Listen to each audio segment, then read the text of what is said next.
Hey everyone, welcome to all my subscribers. Welcome to anyone who is new here today. Thanks so much for joining me. Today I wanted to share with you parts of my collection where rose notes are dominant and then another set where the jasmine note is dominant.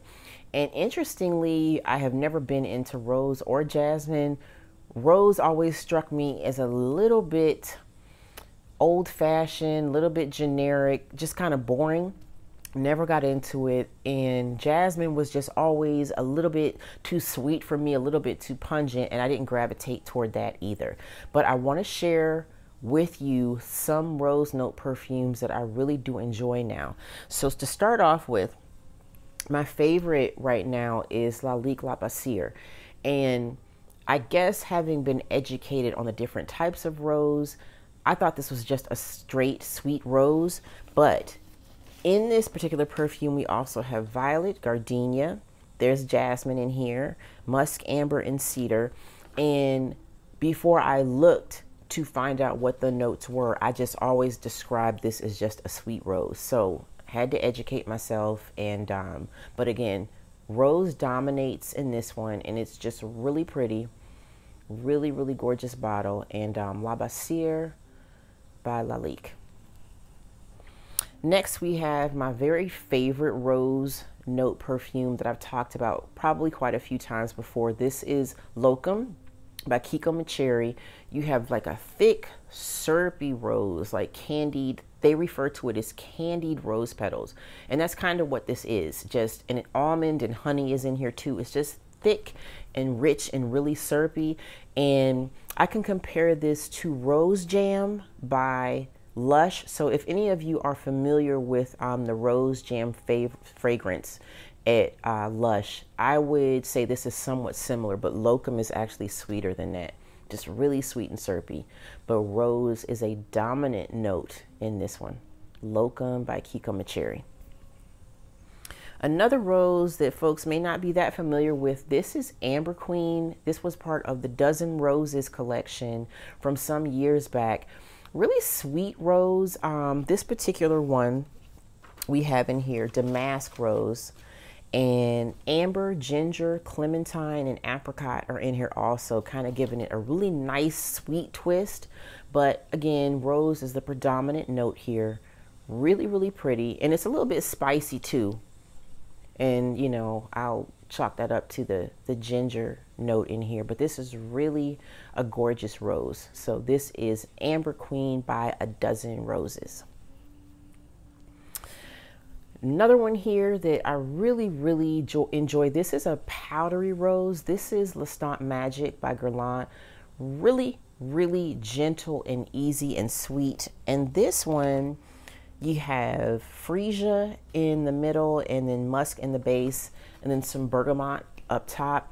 Not complex, just really easy and sweet. And this is just something, another one I might just put on when I can't think of what to wear. Completely non-offensive, just really gentle. And if any of you guys have this, let me know, because I don't see reviews. I may have seen one. I just don't see a lot of reviews on this particular one, but I just think it's so sweet and pretty. A powdery rose note fragrance. Lestat Magic by Guerlain. And then another one we have here, and this one is special to me. My mom got this one for me some birthdays ago. Chloe Rose. I like the fresh roses, and that's what I consider this one. Again, you have damask rose in this particular one with magnolia, some white musk, and amber. Really kind of straightforward, just really pretty. Really gorgeous Chloe Rose.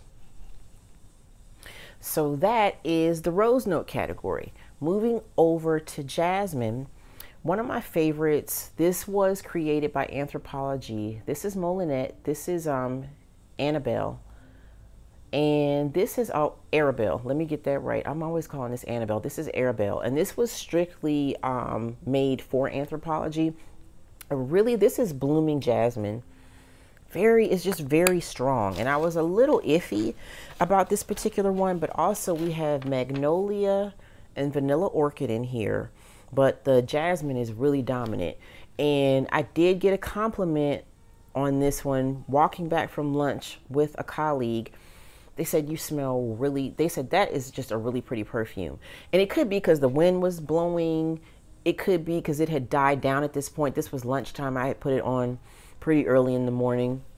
But I was actually like, oh, I was kind of surprised because I wasn't too sure about this because the jasmine is pretty powerful in this one.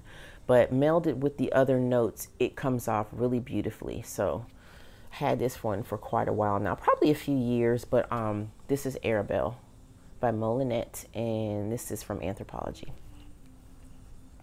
Next over here, I have the scented oil Baccarat Rouge 540, jasmine, saffron. What else is in here? Cedarwood, ambergris.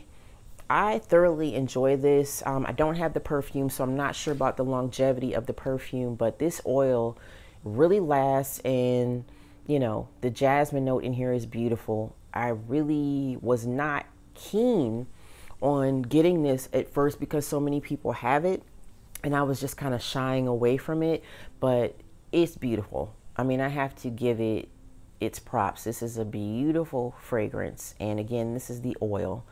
Jasmine, saffron, cedarwood, and ambergris. Very pretty. Which most of you already are familiar with this. All right, one of my other jasmine note fragrances. This is Sheila from Swiss Arabian. And this particular one, we have Egyptian jasmine, Indian rose, Italian iris, patchouli, some sandalwood. And the jasmine in here is really, really strong. Like super, just, it's almost sharp, I would say. I'm really light-handed with this particular one. But yeah, the Egyptian jasmine in this is very dominant, and I have to be careful with this. But very pretty nonetheless, Sheila from Swiss Arabian. One more we got over here, two more actually. This is a Terracota, La Parfum by Guerlain, coconut, blooming jasmine. What else do we have in this one? We have ylang ylang, orange blossom, musk, vanilla. Just very pretty, not too complicated. And I kind of look at this as more of a summer perfume because the jasmine and coconut are really strong to me in this one. So I don't think about pulling this out in the wintertime. I feel like patchoulis and ambers and vanillas are like the wintertime, and coconut, I just would tend to wear this in the summer. But that said, this is beautiful. And jasmine is very dominant in this. It hits you right when you first smell this. But very, very gorgeous jasmine note perfume, Terracota by Guerlain. And last, but of course not least, Serge Luten à la Nuit, jasmine. In this one, we have, okay, Egyptian jasmine, Indian jasmine, Moroccan jasmine, all these different types of jasmines that I was just not aware of, which is why I realized I like this one. It's not just straight blow your head off sweet jasmine. It's a variation, different types of jasmines. And green branches, honey, clove, and also musk is in this one. Very pretty. So those are my 5 jasmine note perfumes that I really enjoy, and then my 5 roses. And if any of you guys have these, if to you jasmine in that portion does not dominate for you, does another note dominate? With the rose perfumes I talk about, particularly Lestat Magic, I just don't hear about that one. So, you know, again, if any of you guys have that one, let me know, and let me know what you think about it. If it does kind of come off kind of powdery rose to you. So I hope you guys enjoyed this video. Have a great upcoming week, and I will chat with you soon. Bye.